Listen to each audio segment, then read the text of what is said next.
नमस्कार दोस्तों, दिल्ली शराब घोटाले के मामले में सीएम अरविंद केजरीवाल को ईडी ने गिरफ्तार कर लिया है। ये बड़ी बात है अपने कि एक सिटिंग सीएम को जांच एजेंसी ने अरेस्ट किया है। आजाद भारत में काफी कम बार ऐसा हुआ है कि पद पर आसीन किसी मुख्यमंत्री को इस तरह से गिरफ्तार किया गया हो, लेकिन अब क्योंकि गिरफ्तारी हो चुकी है, ऐसे में आगे का रास्ता भी चुनौतीपूर्ण रहने वाला है। इसी मामले में मनोज सिसोदिया और संजय सिंह को भी गिरफ्तार किया जा चुका है। अब सभी के मन में ये सवाल है कि आखिर ये सारा विवाद है क्या, किस बात को लेकर ये सियासी ड्रामा चल रहा है, ये नई वाली शराब नीति है क्या। तो दोस्तों, मैं आपको आज इस वीडियो के माध्यम से पूरी समझाने की कोशिश करूंगा कि ये सारा विवाद कहां से निकला और ये नई नीति क्या थी।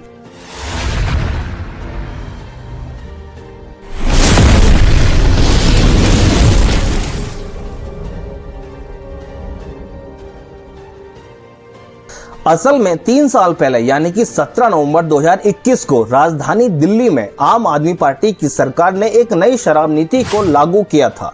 इस नीति के मुताबिक दिल्ली को कुल 32 जोन में बांटा गया और कहा गया कि आप हर जोन में 27 शराब की दुकानें खोल सकते हैं। अगर इसी आंकड़े के हिसाब से टोटल किया जाए तो पूरी दिल्ली में लगभग 849 शराब की दुकानें खुलनी थी।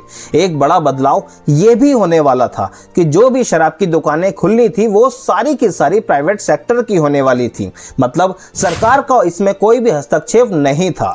मतलब जिस शराब कारोबार में पहले सरकार की हिस्सेदारी रहती थी, नई नीति के तहत उसे खत्म कर दिया गया। नई नीति लागू होने से पहले शराब की 60% दुकानें सरकारी थी और लगभग 40% प्राइवेट सेक्टर के द्वारा ऑपरेट की जाती थी। लेकिन नई नीति के बाद 100 की 100% दुकानें प्राइवेट सेक्टर को देने की बात हुई। इसमें अरविंद केजरीवाल सरकार का ये तर्क था कि इस नीति को लागू होने के बाद सरकार को लगभग 3500 करोड़ रुपए का सीधा फायदा होने वाला है। शराब बिक्री के लिए ठेकेदारों को लाइसेंस लेना पड़ता है। इसके लिए सरकार ने लाइसेंस शुल्क तय किया हुआ है। सरकार ने कई तरह की कैटेगरी बनाई है, जैसे कि शराब के लिए अलग, बियर के लिए अलग, अंग्रेजी शराब के लिए अलग लाइसेंस लेना पड़ेगा और इसी सब को करने में लगभग 25 लाख रुपए का भुगतान करना पड़ता था ठेकेदार को। अब नई शराब नीति लागू होने के बाद उसी लाइसेंस के लिए 5 करोड़ रुपए का भुगतान करना पड़ता है अब ठेकेदार। दिल्ली सरकार ने जानबूझकर बड़े शराब कारोबारियों को फायदा पहुंचाने के लिए लाइसेंस शुल्क बढ़ाया था,